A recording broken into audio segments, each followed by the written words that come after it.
Watch the next 20 seconds. 1 frame, 3 anomalies, 0 official explanations. Edges too exact, no tail where there should be one. A jet firing forward, not back. If 3I Atlas is just a comet, this image shouldn't exist. They told us to stop reaching, wait for data, trust the instruments, be patient. So we waited. And when the image finally drops, silence.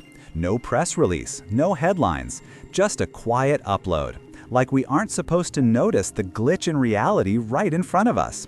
But we noticed. We remember every shrug about 3I Atlas, every dismissal, every label, conspiracy. And now the picture is here. The script collapses. We were right. The frame wasn't supposed to look like this.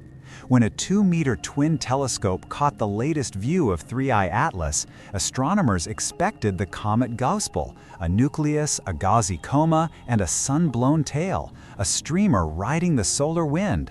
That's what they needed. That would have soothed the doubts. Instead, they got something else, a dense, mute body. No tail, no drift, an elongated silhouette. Smooth, symmetric, ovate, almost fabricated. And at the front of this thing, not behind where outflow should be shoved, there's a tight jet, a plume, a discharge that ignores the rules. A forward-facing emission that makes no sense in standard comet physics. This isn't a fuzzy smear or stacking artifact, it's structured, coherent. Even the nearby haze, what they still label a coma, reads more like a veil than a natural halo. And the plume, a sharp, nearly linear spear, doesn't behave like sublimation. It behaves like thrust. A few researchers have started whispering Antitail, a term that protects the comet label while conceding something is wrong. But even that is backwards, because this isn't just odd geometry. It breaks the rulebook. Tails point away from the sun, always. Yet here the feature leads, against expectation, against pressure, against explanation. There are 15 logged oddities for 3I Atlas so far, but this one, this image, cracks something deeper. It breaks the narrative repeated since day one. We were told it was an interstellar comet, that it might act quirky but still natural, like Borisov before it, like Oumuamua allegedly did.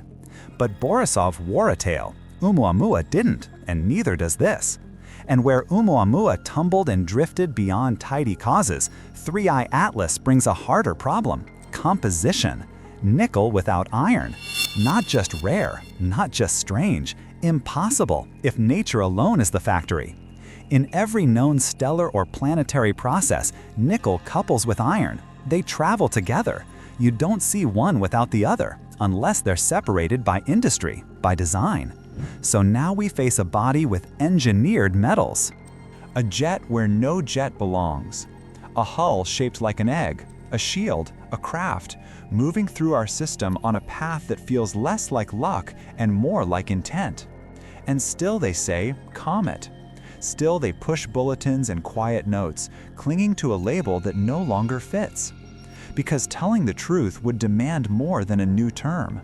It would demand a new frame. One where not everything out there is born of dust and gravity. One where some things are sent. So we study the frame again, the smooth outline, the hush behind it, the jet reaching forward like a finger, not fleeing light but seeking something ahead, something it was meant to touch. A forward-aimed jet is unsettling, not only because it breaks the core behavior of comets, we passed that line already, but because of what it suggests. Comets run.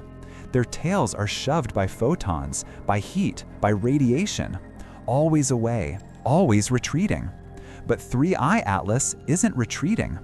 Its jet isn't being pushed. It pushes. It leads. It cuts a lane as if it knows its destination. That isn't how blind nature acts. That's how intent acts.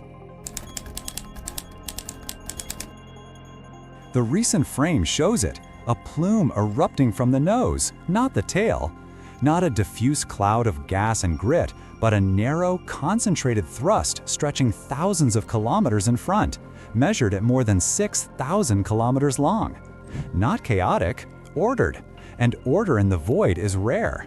Nature drifts toward entropy. This doesn't. This points to control. Some astronomers are scrambling to rename the phenomenon, a forward coma, or a reflective illusion, or an exotic stacking quirk. But stacking doesn't explain motion, and motion is the fingerprint here. Direction, purpose, momentum. We've seen projections like this before. Not from comets or rocks, but from spacecraft, from propulsion, from machines built not by nature, but to move through it.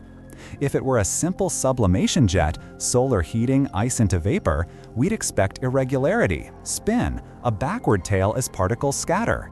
Instead, the object runs clean. No obvious tumble, no ragged discharge, just that plume, consistently aligned not with the sun, but with something unseen far ahead. And then comes the silence. When the frame dropped, we expected a clear voice, someone in mainstream circles to step up and clarify, not handwave, explain. But nothing came. A few terse lines in a circular, no headlines, no analysis, no follow-up.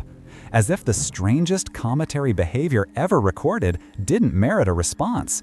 Or worse, as if they were told to look away. We've seen this rhythm before. A burst of data, then sudden quiet. We saw it when briefings mentioned instantaneous acceleration. We saw it when metal shards surfaced with alien isotope ratios. Every time, the noise fades to hush, as if someone tunes down the public appetite for wonder. Maybe that's why the jet feels menacing. Not because it's necessarily hazardous, though we can't rule that out, but because it points at us. It arrives not as a fleeing tail, but as a forward-facing anomaly. It looks ahead, not back. It might be scanning, braking, targeting. We don't know. We do know it doesn't behave like anything we've called a comet. And if the plume is thrust, then what is the object? A probe? A vessel? A shard of something greater, dispatched? The thought isn't new. It predates Oumuamua. It predates Borisov. But it's been exiled to the margins, to forums, to fringe shows, to channels like this.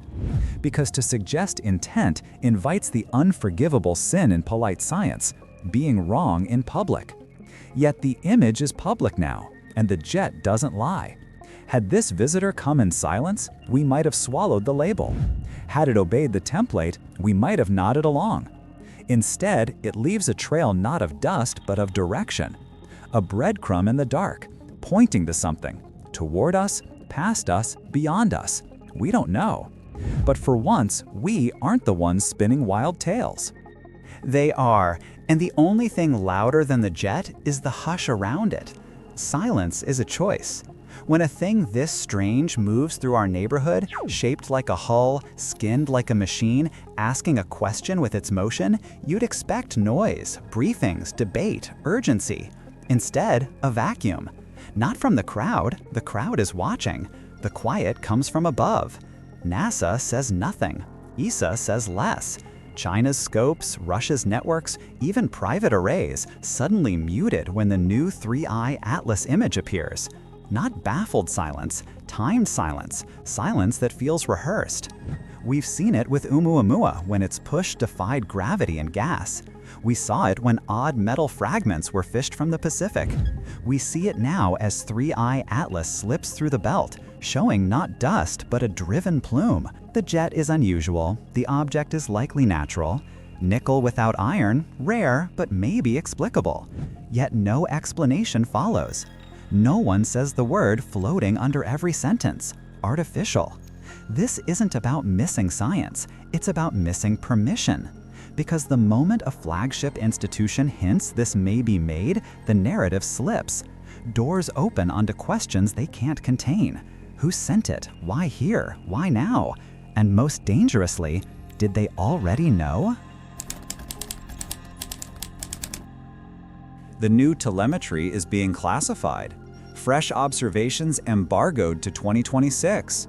Frames withheld in coordinated silence. Not just a pause, a lock. On the data, on the story, on the truth. Meanwhile, coincidences stack. The path of 3I Atlas crosses the lanes of Europa Clipper and Hera, as if arranging a near pass. Not random, not background, positioned inside our observational scaffolding. And with each new frame, clarity recedes. In the hush, voices surface. Whistleblowers, former officers, unprotected astronomers. They talk of other craft, other nights, other silences. Machines over silos, lights without sound, shapes beyond taxonomy. The puzzle doesn't assemble neatly, but the pieces rhyme. 3I Atlas feels like the chorus line. If it is a message, it's not addressed to capitals. It's addressed to everyone else. A public transmission across the dark, bypassing gatekeepers, landing in open sky. Maybe that's why the silence from above is so loud. Because they were meant to be the intermediary, and they weren't. So we watch, we infer, we stitch together the fragments they won't acknowledge. We connect dots in daylight because they won't in private. Not yet. Maybe they're still deciding what we're allowed to know. Or maybe they never had the reins. Maybe we were never meant to see it. Maybe 3I Atlas wasn't for us. Not yet. Not this soon. Maybe it's a piece of something vaster, older, forgotten. A relic drifting through night with echoes of choices made light years away. And then we noticed. We aimed, we imaged, we caught the glint on its skin, the plume from its core, the silence in its wake. And now we face a thing that breaks rules, resists labels, and leaves more questions than any comet should. A thing that doesn't just drift, it navigates, it has form, it reacts. Its plume doesn't whisper chaos, it declares engineering. That's the threat, not to us, to them. Because when a worldview is built on certainty, on catalogs, on tidy bins, something like 3I/Atlas is a virus. It infects the script, it forces doubt, it makes people look up with awe and suspicion, with curiosity, and curiosity is hard to govern. That's why the silence matters. That's why the mockery grows louder. That's why, in the absence of data, people like us start threading clues. Not because we're desperate to believe, but because belief is all their quiet leaves us. Maybe that's the test. Maybe this visitor probes more than planets. Maybe it's measuring us, watching how we react to the out of place, whether we explain, deny, or avert our eyes. Maybe what 3I/Atlas is matters less than what it reveals about us. Because we didn't just see a comet with a forward jet. We saw a system trained for silence. We saw science wary of its own curiosity. We saw a public better informed than the agencies that claim to lead it. And we saw an object that doesn't act lost. It acts guided. By whom? We don't know. If it was never meant to be seen, then seeing it is defiance. Maybe that was always our task, to watch, to wonder, and to never stop asking. Enjoyed the investigation? Hit like to boost this video. Subscribe and ring the bell so you don't miss the next drop. Comment your take on 3I Atlas below and share this with someone who still looks up.